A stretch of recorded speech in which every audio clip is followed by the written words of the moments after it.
누가복음 1장 46절에서 56절입니다. 제가 봉독해 드립니다. 마리아가 이르되 내 영혼이 주를 찬양하며 내 마음이 하나님 내 구주를 기뻐하였음은 그의 여종의 비천함을 돌보셨습니다. 보라, 이제 후로는 만세의 나를 복이 있다 일컬으리로다. 능하신 이가 큰 일을 내게 행하셨으니 그 이름이 거룩하시며 긍휼하심이 두려워하는 자에게 대대로 이르는도다. 그의 팔로 힘을 보이사 마음의 생각이 교만한 자들을 흩으셨고 권세 있는 자를 그 위에서 내리치셨으며 비천한 자를 높이셨고 줄이는 자를 좋은 곳으로 배불리셨으며 부자는 빈손으로 보내셨도다. 그 종 이스라엘을 도우사 긍휼히 여기시고 기억하시되 우리 조상에게 말씀하신 것과 같이 아브라함과 그 자손에게 영원히 하시리로다 하니라. 마리아가 석 달쯤 함께 있다가 집으로 돌아가니라. 아멘. 자, 오늘 저는 본문의 중심으로 하나님의 아들이 내 안에 계시면 어떻게 되는가 말씀을 증언하도록 하겠습니다. 누구나 한 번쯤은 내 인생을 한번 역전시키고 싶다라는 생각을 한 번쯤은 하셨을 것 같습니다. 한 번이 아니겠죠? 혹시 지금 그런 생각 가지고 계십니까? 내 인생, 나의 지금 이 상황을 역전시키고 싶다. 그런 생각들. 어떤 사람은 돈을 좀 많이 벌어가지고 돈 걱정 안 하면서 살고 싶다. 내 인생 역전. 그래서 복권도 사기도 하고 그렇습니다. 어떤 사람은 내 직업에 만족을 못 느껴요. 그래서 좀 더 나은 직업, 나은 직장에서 좀 살아봤으면 좋겠다. 그래서 역전시키고 싶다는 거죠. 우리 학생들은 공부할 때 그렇게 스트레스를 받는지 모르겠지만 공부할 때 공부 좀 잘해가지고 나도 한번 좀 좋은 대학도 가고 싶고 나도 한번 공부 잘했다고 사람들에게 칭찬도 받고 싶다 그런 생각도 들 겁니다. 어떤 사람은 좋은 배우자와 가정을 만나서 어렸을 때부터 불우한 가정에서 자란 사람들이 나도 이제 좀 아름다운 가정, 보란듯이 좀 멋지게 가정을 이끌고 싶다 그런 생각을 가져봤을 겁니다.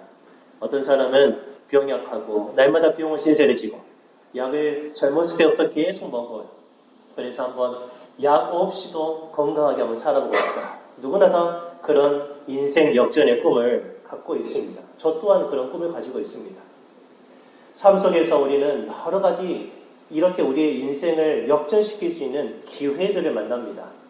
근데 그 기회를 우리가 발견하고 잡아서 역전되느냐 안 되느냐는 좀 또 다른 문제이긴 하겠죠. 그냥 흘러가는 기회들입니다. 그 기회에서 우리가 잡아야 되는 것이죠. 어떤 사람은 인생의 길을 찾기 위해서 책을 들여다봅니다. 성공한 사람들은 어떻게 살았길래 저렇게 성공했을까? 책을 많이 읽고 나도 한번 그렇게 살아봤으면 좋겠다. 그래가지고 인생이 조금 바뀐 사람들도 있습니다. 어떤 사람은 사람을 잘 만나가지고 세상에 그분을 만나가지고 내 인생이 이렇게까지 바뀔 줄이야. 사람을 잘 만났어요. 어떤 사람은 벽을 보면서 눈을 감고 자기 자신을 깊이 성찰하는 거죠. 내 자신을 깊이 들여다보면서 나는 왜 이럴까 자숙하면서 좀 더 나은 나를 만들어가는 사람도 있을 겁니다. 어떤 사람은 한 번도 경험하지 못한 것을 딱 경험했어요. 내가 이것은 내 삶 속에서 일어나지 않을 것이라고, 그런 일은 없을 거라고 한 그 일이 내게 일어나 버렸어요. 그래서 내 인식, 내 생각이 완전히 바뀌어버린 거예요. 가치관이 바뀐 거죠. 그러니까 인생이 바뀌어버리는 겁니다. 그런 사람도 종종 있습니다. 어떤 사람은 신앙이 없다가 신앙을 알게 된 거예요. 믿음을 갖게 된 거예요. 그래가지고 인생이 바뀐 사람들 많이 있어요. 여러분 칼럼을 보시면 알겠지만 다니엘 기도회 때 나왔던 20명, 그 김은호 목사님까지 하는 21명인데 그 강사님들이 한결같이 공통점이 있어요. 뭐죠? 인생이 역전됐다는 거예요. 인생이 역전되었다는 거예요. 한번 읽어보시기 바랍니다. 혹시 여러분은 이런 인생 역전의 경험이 있습니까? 저는 한두 번 있었던 것 같아요. 학창시절에 한 번 있었고요. 그때는 우리 학생들, 어린이들 공감할지 모르겠지만 공부를 왜 해야 되는지를 몰랐어요. 머리는 좋았습니다, 제가. 다들 그런 핑계 대죠? 머리는 좋지만 왜 공부를 해야 되는지를 모르고 학교 다녔어요. 그냥 다녀야 되니까 다녔어요. 그러다가 고등학교 2학년 2학기 때 공부는 해야 되는구나 라는 것을 깨닫게 되고 그때부터 열심히 공부했습니다. 그래서 제 인생이 역전이 되었습니다. 그때 그 깨달음이 없었다면, 그때 내 인생이 열심히 공부하지 않았다면 지금은 전혀 다른 모습으로 혹시 여러분을 만났을지도 안 만났을지도 모르겠네요. 네, 여러분에게 이런 역전의 기회가 그 경험이 있냐는 거죠. 한 번씩 경험하시기 바랍니다. 경험하면 기뻐요. 더 나은 나의 모습을 보니까요. 오늘 본문에 나온 마리아도 인생이 역전된 사람입니다. 인생이 역전됐어요. 오늘 46절부터 제가 다시 한번 읽어보면요. 마리아가 이르되 내 영혼이 주를 찬양하며 내 마음이 하나님 내 구주를 기뻐하였으면 지금 마리아의 마음 가운데 기쁨이 넘치는 거예요. 기쁨이 막 가득 차니까 이게 찬성으로 나오는 거예요. 왜죠? 48절입니다. 그의 여종의 비천함을 돌보셨습니다. 하나님이 돌봐주셨다는 거죠. 보라 이제 후로는 아주 중요한 단어. 그래서 제가 이제 제목을 이제 후로는 이라고 할까 하다가 좀 더 이제 설교의 핵심이 담긴 제목을 하고 싶어서 하나님의 아들이 내 안에 계시면 이라고 제가 바꿨습니다. 이제 후로는 만세의 날에 복이 있다 일컬이리로다. 그럼 그 전에는 어떻다는 거죠? 복이 있었습니까? 이 말에 따르면은 이전까지는 별 볼 일 없이 살았지만 이제 후로는 만대에 앞으로 내 뒤에 있는 모든 사람이 나 마리아를 생각할 때 너 참 복 있는 사람이구나 라고 말하게 될 것이다 라고 완전히 바뀌게 되었어요. 마리아는 그 전에는 비천했습니다. 자기 자신이 그렇게 말하잖아요. 비천함을 돌보셨다. 근데 나중에는 어떻게 됐어요? 비천한 마리아가 복 있는 마리아가 된 거예요. 복 있는 마리아. 마리아는 과거에 비참했던 것 같습니다. 어떤 면에서 비참했을까 성경에서는 정확히 나오지는 않아요. 근데 마리아가 하는 말들을 좀 이렇게 중요한 단어들을 뽑아보면 마리아는 이러이러하게 살았겠구나라는 것을 알 수가 있어요. 이 비천함도요.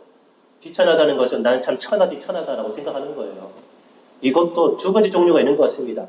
실제적으로 비천한 사람 있잖아요. 비천하단 말이 죄송합니다만은 실제적으로 정말 남의 도움 없이는 살 수 없는 그런 사람입니다. 실제적으로 가난한 사람들, 실제적으로 병이 약한 사람들. 그 사람들은 어떻게 보면은 스스로가 비참하다. 나는 비참한 인생을 살고 있다라고 생각할지 모르겠어요. 근데 어떤 사람은요, 가진 건 다 가졌지만 내 생각이 나를 불쌍하게 여겨요. 나는 돈도 있고 건강도 있지만은 배운 것도 많지만은 왜 내 인생이 이렇게 불쌍할까? 막 마음이 텅 빈 것 같은 공허함. 그런 사람도 있단 말이에요. 근데 마리아는 실제적으로 비천했던 것 같습니다. 낮은 신분의 사람이었어요. 그 당시 지금으로서는 여성의 인권이 아주 뛰어납니다. 그래서 너무너무 성경적으로 잘 회복되고 있는 것 같습니다. 너무 감사합니다. 근데 그 당시에는 여성은 사람 숫자에도 안 셌어요. 우리나라 인구가 한 5천만 명 된다고 하는데 옛날에 인구조사할 때는 여자를 안 셌어요. 어린이도 안 셌고요. 남자들만 셌습니다. 그 당시 문화가 그랬어요. 그러니까 사회적으로 여성이 사회적으로 진출하고 아주 멋지게 살 수 있는 그런 가능성이 없던 거죠. 그리고 이 마리아는 약혼한 사람이 있죠. 누구입니까? 요셉이에요. 요셉. 이 요셉의 직업은 목수란 말이에요. 오늘에야 목수 한번 모시려면은 한 40만 원, 50만 원 들잖아요. 목수가 굉장히 좋은 직업입니다. 그 기술이 평생 쓸 수 있는 기술입니다. 근데 옛날에는요, 그런 목수가 그렇게 존중받지 않은 시대였어요. 그냥 하대받는 그런 시대에 그 사람과 결혼했다는 것을 지금 마리아도 별 볼 일 없는 사회 계층이었다라고 생각할 수가 있을 거예요. 본문에서 자기를 두고 마리아가 이런 말들을 하죠. 먼저 50절에 보면은 긍휼하심이 두려워하는 자에게 대대로 이르는도다 그랬어요. 두려워하는 자라고 말을 하는 거예요. 그러니까 지금 마리아는 하나님의 긍휼이 두려워하는 나에게 임했다라고 말하는 거죠. 그러면 스스로 지금 나는 두려워 떠는 사람, 심약한 사람, 이렇게 생각할 수도 있는 거예요. 물론 두렵다는 것을 하나님을 두려워하고 하나님을 경외하고 공경하는 사람이라고 볼 수도 있겠지만, 근데 마리아는 이렇게도 볼 수 있어요. 항상 두려워 떠는 사람. 인생이 걱정되고 앞날이 걱정되고 자기의 형편이 걱정돼서 두려워 떠는 사람. 그 사람에게 하나님이 긍휼을 베푸셨다는 거예요. 또 52절에 권세 있는 자를 그 위라는 것은 왕이 앉는 자리를 위라고 합니다. 권세 있는 자를 그 자리에서 내리치시고 비천한 자를 높이셨다라고 했어요. 그럼 여기서 말하는 비천한 자는 누구를 가리킵니까? 마리아 자신을 가리켜요. 나는 정말 천하비천한 비천한 사람입니다. 또 53절에 줄이는 자를 좋은 곳으로 배불리셨으며 부자는 빈손으로 보내셨도다 그랬습니다. 배고픈 사람. 누구를 가리킵니까? 마리아를 가리켜요. 자기 자신. 나는 가난하고 사회적으로도 낮은 신분이고 또 여자고 배고프고 그런데 하나님께서는 좋은 곳으로 내게 배부르셨다라고 스스로를 그렇게 생각한다는 거예요. 그런 비천한 마리아의 인생에 역전이 일어났습니다. 그래서 이제 후로는 더 이상 나를 비천하다고 생각하지 않을 것이다. 나는 복 있는 여자다라고 말하게 된 거예요. 49절부터 보면은 능하신 이가 큰 일을 내게 행하셨으니 그 이름이 거룩하시며 하나님의 이름은 거룩하십니다. 하나님은 능력이 있으세요. 긍휼하심이 두려워하는 자에게 대대로 이르는도다 그랬습니다. 그러니까 그 두려워하는 나에게 하나님께서 긍휼을 베푸셨다. 처음에 하나님이 가브리엘 천사를 보내셔서 예수님 아들이 잉태할 거라고 말을 해줬죠. 그때 두려워하고 무서워하던 마리아에게 천사가 처음으로 한 말이 뭡니까? 은혜를 받은 자여 평안할지어다. 그래서 평안. 두려워하는 자에게 뭐가 있어야 됩니까? 평안이 있어야 돼요. 평안. 여러분에게도 평안이 있기를 바랍니다. 아무리 바람이 많이 불고 그래도 여러분 마음에는 평안이 있어야 돼요.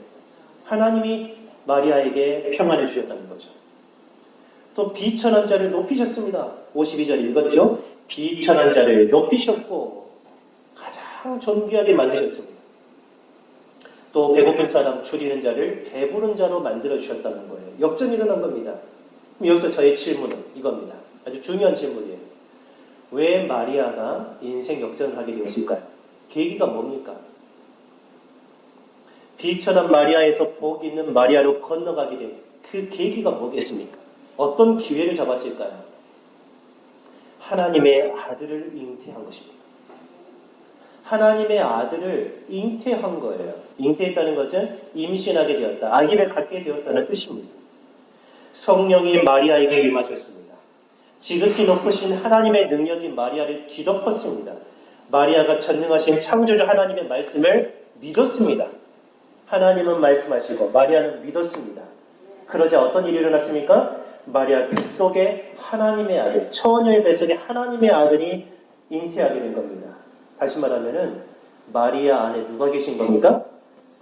하나님의 아들이 계신 거예요. 그냥 사람 아기가 아닙니다. 마리아의 뱃속에 있는 아기는 사람 아기가 아니라 하나님의 아들인 겁니다. 하나님의 아들이 내 안에 들어오니까 비천한 마리아가 존귀한 마리아가 됐다는 거예요. 이걸 다른 식으로 말하면은 하나님의 아들이 마리아 안에 계시지 않았을 때, 마리아 속에 계시지 않았을 때는 두렵고 비천하고 배고픈 인생이었습니다. 그런데요, 하나님의 아들이 마리아 안에 계시는 순간, 하나님의 아들이 마리아 속에 들어오신 순간에 평안하고 존귀하고 만족한 인생이 되었다는 것을 여러분 믿으시길 바랍니다. 믿으셔야 돼요. 사람들은 왜 자기를 비천하다고 불쌍하다고 여길까요?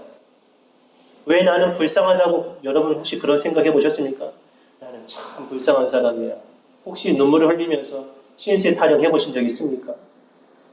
왜 사람은 나를, 자기 자신을 두고, 이렇게 존귀한 나를 두고, 하나님의 형상인 나를 두고 불쌍하다고 누가 나를 좀 위로해 줬으면 좋겠다고 그렇게 말을 할까요?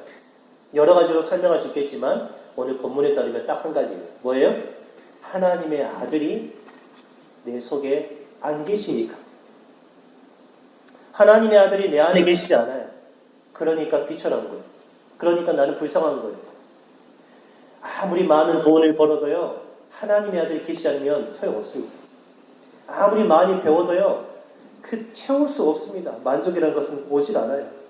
사회적으로 지위가 높이 올라가더라도, 금배지를 달아도, 그걸 채울 수가 없는 것입니다.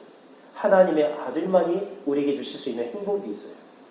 아무리 건강하더라도 그거 아무 소용 없습니다. 하나님의 아들이 내 안에 계시지 않으면 아무런 소용이 없어요. 하나님은 하늘과 땅과 바다를 만드셨습니다. 그리고 그 안에 모든 것을 만드셨어요. 모든 것을 만드셨어요.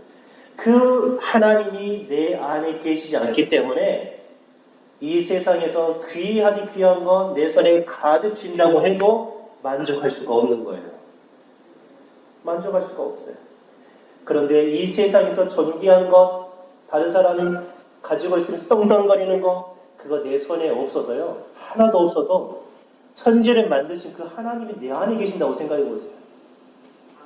하나님은 하늘도 만드시고 땅도 만드시고 바다도 만드시고 그 안에 모든 것을 만드셨어요. 은도 하나님 것이고 금도 하나님 것입니다. 그런데 그 하나님이 내 안에 계신다는 거예요. 내 안에 계셔요.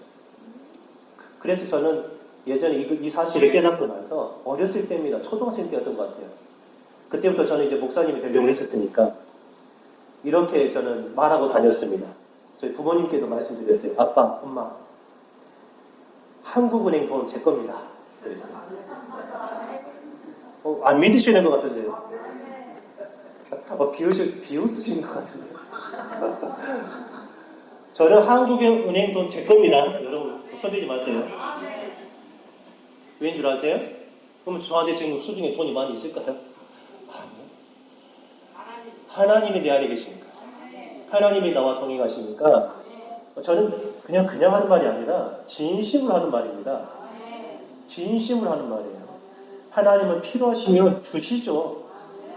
은도 금도 내 것이라 하셨는데, 근데 제가 욕심을 부리면 안 주시죠. 나 자신을 위해서 살려고 하면 안 주시죠. 하나님의 뜻대로 뭔가를 하려고 할 때 돈은 문제가 안 됩니다. 돈이 필요하다면 하나님은 주십니다. 한국은행 국가를 여시는 거죠. 그래서 저는 모든 것을 가졌습니다. 모든 것을 가졌어요. 역대상 29장에 이런 말씀이 있어요. 여호와여, 위대하심과 권능과 영광과 승리와 위엄이 다 주께 속하였사오니 천지에 있는 것이 다 주님의 것이로소이다. 여호와여, 주권도 주께 속하였사오니 주는 높으사 만물의 머리이심이니이다. 12절 같이 읽어봅니다. 부와 귀가 주께로 말미암고 또 주는 만물의 주제가 되사 손에 권세와 능력이 있사오니 모든 사람을 크게 하심과 강하게 하심이 주의 손에 있나이다. 아멘. 천지의 주제, 만왕의 왕, 전능하신 하나님이 모든 것을 쥐고 계셔요. 그래서 사람을 높이는 것도 하나님 손에 있습니다. 하나님 손에 있어요. 돈이 우리를 존귀하게 만들지 않습니다. 돈이 없다고 해서 비천한 인생이 되는 거 아닙니다. 하나님이 안 계시면 비천하게 되는 겁니다. 어떤 사람은 열심히 공부합니다. 그래서 박사학위를 한 개도 아니고 여러 개를 따요. 그래서 지식인 중에 지식인이 되었습니다. 텔레비전을 돌리면은 그분이 나옵니다. 그래서 자기의 학식, 자기의 지혜를 막 풀어놓습니다. 어쩜 그렇게 지식이 많은지 우리가 알지 못하는 그런 새로운 세계를 마구마구 쏟아냅니다. 그래서 사람들은 박수를 칩니다. 그런데 그런 이 세상에 모든 최신식의 지식을 가져도 예수께서 하나님의 아들이심을 알지 못하면 그는 이 세상에서 가장 어리석은 자입니다. 여러분 정말입니다. 그런데 반대로 예수께서 하나님의 아들이신 것을 여러분이 아신다면, 그 지식이 여러분 안에 있다면, 하나님의 아들이 여러분 안에 계신다면 못 배워도 괜찮습니다. 한글을 몰라도 괜찮습니다. 가장 위대한 지식, 가장 고상한 지식을 여러분이 갖고 계시는 거예요. 그러니까 꼭 존귀하신 분들입니다, 여러분은. 아멘. 대학 안 나와도 괜찮아요. 고등학교 졸업 안 해도 괜찮고요. 가정 형편이 어려워서 초등학교를 못 나오셔서도 괜찮아요. 예수께서 하나님의 아들이심을 알기만 하면 됩니다. 바울 사도는 자기 지식을 다 버렸습니다. 누굴 만난 후부터요? 하나님의 아들 예수께서 자기를 만나주신 후부터 내가 알고 있는 지식 다 버렸어요. 성경에는 똥으로 여겼다고 나와요. 똥, 배설물로 여겼다. 여러분 혹시 아침을 드시고 점심, 저녁을 드시고 그 다음날에 그거 속에 아까워서 내보내지 않으신 분 있습니까? 이것도 재산인데 하면서 쌓아놓으신 분 있습니까? 참으시는 분? 안 되죠. 배설물은 버려야죠. 내가 이 세상에서 제일 귀하다고 생각하는 지식을 다 배운 바울인데 그걸로 자기는 존귀한 사람이었는데 예수님의 그 빛을 보니까 이건 아무것도 아니라는 거예요. 그래서 이거는 바로 버려버린 거예요. 뒤로 내버려버렸어요. 그리고 예수님께서 십자가에 못 박히신 것 그 하나 그 딱 붙들고 살았어요. 그러니까 바울 사도는 전 세계를 변화시키는 지식인이 된 겁니다. 고린도전서 1장에 이렇게 말씀합니다. 십자가의 도라고 하는 것은 예수께서 십자가에서 못 박혀 죽으심으로 우리의 모든 죄를 사하시고 하나님의 자녀 백성이 되는 권세가 열렸다는 거죠. 그 길이 열렸다는 그 도입니다. 십자가의 도가 멸망하는 자들에게는 미련한 것이요 구원을 받는 우리에게는 하나님의 능력이다. 아멘. 도대체 십자가에 못 박힌 그 저주받은 나사렛 예수를 믿는다고 그분을 모신다고 해서 구원이라는 게 있겠느냐. 이 어리석은 인간들아 라고 사람들은 말을 했다는 거예요. 그런데 실상은 그들이 미련한 거예요. 그것들이 미련한 거예요. 그것을 통해서만 우리를 하나님은 구원하시기 때문입니다. 기록된 바 내가 지혜 있는 자들의 지혜를 멸하고 총명한 자들의 총명을 폐하리라 하셨으니 지혜 있는 자가 어디 있느냐? 선비가 어디 있느냐? 이 세상에 변론가 말 잘하는 사람이 어디 있느냐? 하나님께서 이 세상의 지혜를 미련하게 하신 것이 아니냐? 아멘. 아마 예수님께서 십자가에 못 박히신 것이 가장 고귀하고 존귀한 지식이라는 것을 모든 사람이 다 인정한다면 아마도 제일 먼저 교수님들이 예수님을 다 믿게 될 겁니다. 근데 그렇지 않아요. 그렇지 않아요. 성경은 허구다라고 말하는 교수들도 많다는 거죠. 여러분 예수께서 하나님의 아들이신 것을 믿으십니까? 알고 계십니까? 최고의 지식을 가진 겁니다. 아멘. 박사학위 필요 없어요. 하나님께서 여러분에게 학위를 주실 겁니다. 이 세상에서 학위를 많이 받으면 뭐 하겠습니까? 이 땅에서 살다가 끝나는 것뿐입니다. 열심히 운동해서 남들보다 더 건강한 몸과 마음을 가졌어요. 건강한 몸에서 건강한 마음이 나온다고 하잖아요. 그래서 운동 열심히 합니다. 여러분 유튜브를 보시고 텔레비전 한번 켜보십시오. 여러분 휴대폰 한번 열어보십시오. 그러면은 심심찮게 운동하는 모습들, 운동하는 영상들이 나옵니다. 스트레칭도 나오고 요가도 나오고 필라테스 나오고 우락부락한 사람들이 막 무거운 것을 들고 그런 사람들도 많아요. 왜 사람들은 그렇게 운동을 할까요? 건강하기 위해서. 여러분 건강하시기 바랍니다. 저도 여기 오기 전까지는 이제 운동을 꾸준히 했는데 여기 와가지고는 지금 막 못하고 있는데 다시 좀 회복을 해야 될 것 같아요. 운동을 안 하니까 힘이 없더라고요. 힘이 없으니까 마음도 좀 이렇게 쪼그라들더라고요. 여러분 운동하셔야 됩니다. 네, 운동하셔야 돼요. 그런데 운동을 해서 내 몸이 내 마음도 건강하다고 해도 사람에게 생명을 주시는 하나님의 아들을 내 안에 모시지 않으면 그 건강도 헛것입니다. 그 건강도 헛것입니다. 남들보다 힘이 세고 주먹이 강하고 그거 사실 복 받은 거 아닙니까? 주먹에 힘이 꽉 들어가면 복 받은 거잖아요. 힘이 있다는 거니까. 근데 그 강한 힘으로 다른 사람 억압하고 누르고 그런다면 그 건강이 자기에게 복입니까? 저주입니까? 저주죠. 건강한 것이 문제가 아니고 건강하든지 병약해서 날마다 병원에 다니시든지 하나님의 아들 그분이 우리에게 생명을 주신 분이라는 것을 알고 그분을 내 안에 모신 사람은 영원한 생명을 얻게 된다는 거예요. 아멘. 여러분 이 땅에서 9988처럼 아주 건강하게 사시다가 지옥 가시겠습니까? 아니면 혹시 몸이 약하시더라도 영원한 생명을 얻어서 천국에 가시겠습니까? 물어보나 마나죠. 물어보나 마나죠. 사도행전 17장에 바울 사도는 이렇게 우리에게 권면합니다. 우주와 그 가운데 있는 만물을 지으시는 하나님께서는 천지의 주제시니 손으로 지은 성전에 계시지 아니하시고 또 무엇이 부족한 것처럼 사람의 손으로 섬김을 받으시는 것이 아니니 같이 읽어봅니다. 이는 만민에게 생명과 호흡과 만물을 친히 주시는 이심이라. 아멘. 건강한 게 문제가 아니라 내가 살아야 되잖아요. 그 살도록 생명과 호흡을 주시는 분이 하나님이시고 그 하나님이 내 안에 계신다는 거.